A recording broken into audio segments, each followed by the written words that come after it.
மாண்பு உறுப்பினர் திரு திமு ராஜேந்திரன் அவர்கள் முடிக்கட்டும்.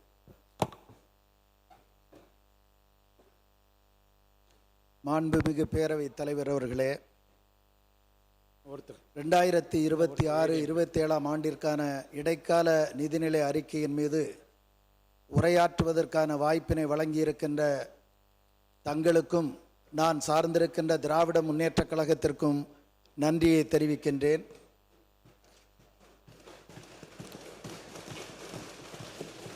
தொள்ளாயிரம் ஆண்டுகள் பழமை வாய்ந்த கடகாலீஸ்வரர் ஆலயம் அமையப்பெற்றதால் கடையநல்லூர் என பெயர் பெற்று விளங்குகின்ற எனது தொகுதியின் தலைநகர் ஒருங்கிணைந்த திருநெல்வேலி மாவட்டத்தின் மிகப்பெரிய பள்ளிவாசல் அமையப்பெற்றிருக்கின்ற பெருமையை பெற்றதன் மூலம் சமய ஒற்றுமைக்கு சான்றாக விளங்குகிற எனது கடையநல்லூர் தொகுதியின் ஒரு உறுப்பினராக நின்று வரலாற்று பெருமைக்குரிய இந்த மன்றத்தில் பேசுவதற்கான வாய்ப்பினை வழங்கி இருக்கின்ற அன்பின் வடிவங்களான கடையநல்லூர் தொகுதி வாக்காளர் பெருமக்களுக்கு என் இதயமார்ந்த நன்றியினை தெரிவித்துக் கொள்கின்றேன். மறுமலர்ச்சி திராவிட முன்னேற்றக் கழகத்தின் துணை பொதுச் செயலாளர் என்ற நிலையில் இருந்த எனக்கு பேரறிஞர் அண்ணா கண்டு கலைஞர் வென்ற சின்னமான உதயசூரியன் சின்னத்தில் போட்டியிடுகிற வாய்ப்பினை வழங்கிய எனது மரியாதைக்குரிய அண்ணாச்சி வைகோ அவர்களுக்கு எனது நன்றியை பதிவு செய்கிறேன். பேரவை தலைவர் அவர்களே, ஈண்டாள் பசிகாண்பாள் ஆயினும் செய்யற்க சான்றோர் பழிக்கும் வினை என்கிறார் வள்ளுவர். பெற்றதாய் பசியோடு இருக்க நேர்ந்தாலும் பரவாயில்லை, சான்றோர்களின் பழியை ஏற்கும் நிலை ஏற்படுத்தி விடாதே என்பது பொதுவாழ்வில் இருக்கின்ற நம் ஒவ்வொருவருக்கும் வள்ளுவர் வகுத்து தந்திருக்கின்ற நீதியாகும். அரசியல் ஞானம் கொண்ட, நாள்தோறும் பத்திரிகை படிக்கின்ற, தொலைக்காட்சி செய்திகளை காண்கிற வயது முதிர்ந்த எனது தாயார் இந்த உரையை தன் கிராமத்திலிருந்து ஒருவேளை கேட்டுக்கொண்டிருக்க முடியும். 42 ஆண்டு காலமாக பாலைவன பயணம் போன்ற பொது வாழ்வை இன்முகத்தோடு ஏற்றுக்கொண்ட எனக்கு பொது வாழ்வில் சட்டமன்ற உறுப்பினருக்கு மேலான வாய்ப்புகள் கூட ஒருவேளை வழங்கப்படக்கூடும், கிடைக்கக்கூடும். அது பெரிதா, அல்லது பெற்றதாயே உணவின்றி பட்டினி கிடந்தாலும் சான்றோரான வாக்காளர்கள் பழிக்கின்ற செயலுக்கு ஆளாகி விடாதே என்று வள்ளுவர் சொல்லுகிறாரே, அது பெரிதா என்று பார்த்தால் வள்ளுவர் பக்கம் நிற்பதற்கு முடிவெடுப்பதுதான் சரி என்று கருதி அந்த முடிவை மேற்கொண்டு எனது தொகுதிக்கு பயணப்பட்டேன். எனக்கு வாக்களித்த 80,000 வாக்காளர்கள் மாத்திரமல்ல, எனக்கு வாக்களிக்க தவறிய பல ஆயிரக்கணக்கான வாக்காளர்கள் சிறந்த முடிவை மேற்கொண்டீர்கள் என்று என்னை வாழ்த்தினார்கள். எனது வாட்ஸ்அப்பிற்கு வந்திருக்கின்ற 500க்கும் மேற்பட்ட குறுஞ்செய்திகளில் உங்களுக்கு வாக்களிக்க தவறிவிட்டோம், ஆனால் இப்படி ஒரு சட்டமன்ற உறுப்பினரை நாங்கள் பெற்றதற்காக பெருமைப்படுகிறோம் என்று அந்த வாட்ஸ்அப் குறுஞ்செய்தியிலே பலர் குறிப்பிட்டார்கள். தனியாக நின்று தவிக்கின்ற நிலை ஏற்பட்ட போது எந்த இயக்கத்தில் எனது 20 வயதில் பாளையங்கோட்டை சிறையில் அடைக்கப்பட்ட பெருமையை பெற்று சிறந்தேனோ, அந்த பெருமைக்குரிய திராவிட முன்னேற்றக் கழகத்தின் சீர்மிகு தலைவர்,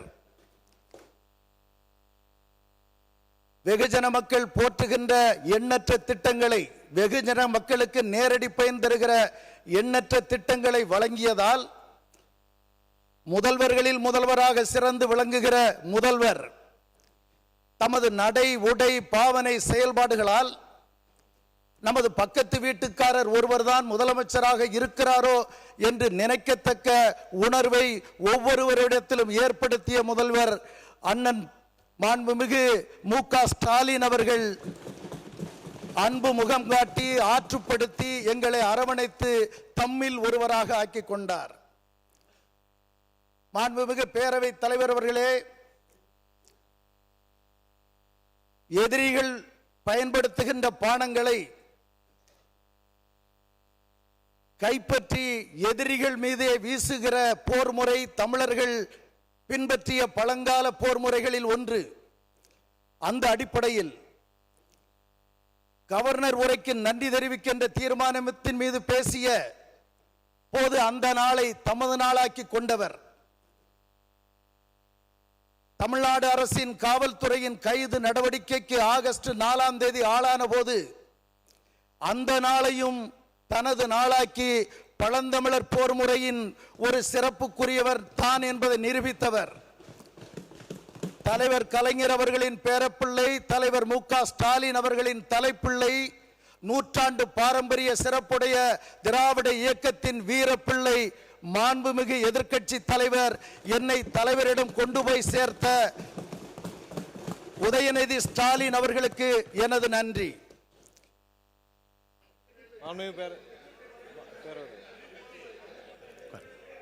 முடிக்கட்டும் உட்காருங்க முடிக்கட்டும். 50,000 வாக்கு வித்தியாசத்தில் நான் வெற்றி பெறுவேன் என்று சொன்ன வேட்பாளரை எதிர்த்து நின்று நான் வெற்றி வாகை சூடியதற்கு எனக்கு சிறப்பான ஒருங்கிணைப்பு பணிகளை மேற்கொண்ட கழகத்தின் துணை பொதுச் செயலாளர்,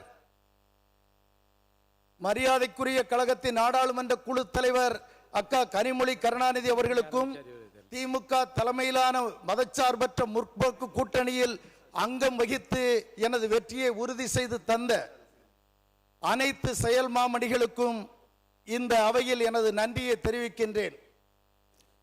பட்ஜெட் உரையில் பேசுகிறேன். மாண்புமிகு நிதியமைச்சர் அவர்கள் தென்கோடி முனையில் பழந்தமிழர் பூமியான எங்கள் குமரி மாவட்டத்தின் மாப்பிள்ளை என்கிற முறையில் அவருக்கு எனது மதிப்பை பதிவு செய்கின்றேன். ஆனால் அவர் தன்னுடைய உரை வீச்சை பட்ஜெட்டை வாசிக்கிற போது நான் ஒரு சொற்பொழிவாளன் என்கிற முறையிலும் தமிழ் ஆர்வலன் என்கிற முறையிலும் உன்னிப்பாக கவனித்தேன். அவர் ஆங்கிலத்தில் பெரும்புலமை பெற்றவராக இருப்பார் என்று நினைக்கிறேன். ஆங்கில உச்சரிப்பு மிக நேர்த்தியாக இருந்தது. தமிழில் பல சொற்றொடர்களை அவர்கள் பேசாமல் விட்டுவிட்டார்கள். சில சொற்றொடர்கள் இலக்கண பிழையாக அமைந்தது. இதை குறையாகவோ குற்றச்சாட்டாகவோ இந்த அவையில் நான் வைக்க விரும்பவில்லை. நமது பள்ளிக்கல்வித்துறை அமைச்சர் அவர்கள் தனது கட்சிக்காக வெகு சிறப்பாக வாதாடி பலம் சேர்க்கிறார் என்பதை நாங்கள் காண்கிறோம். நீங்கள் நமது நிதியமைச்சர் அவர்கள் வருங்காலத்தில் அந்த பிழையின்றி பட்ஜெட் வாசிக்கக்கூடிய வாய்ப்பு அவருக்கு இருக்குமேயானால் நீங்கள் அதற்கான முயற்சிகளை செய்ய வேண்டும் என்று பணிவோடு நான் கேட்டுக்கொள்கின்றேன். இந்த நிதிநிலை அறிக்கையின் 43வது பக்கத்தில் இந்திய மருத்துவத்துறையில் தமிழ்நாடு கண்டிருக்கின்ற சாதனை பட்டியலிடப்பட்டிருக்கிறது. அதிலே 1000 பிறப்பு நேர்ந்தால் 11 இறப்பு தான் இருக்கிறது என்று பிளே ஸ்டோர் மற்றும் ஆப் ஸ்டோரில் இருந்து பாலிமர் செயலியை QR கோடு மூலம் பதிவிறக்கம் செய்யுங்கள். செய்திகளை உடனுக்குடன் பெறுங்கள்.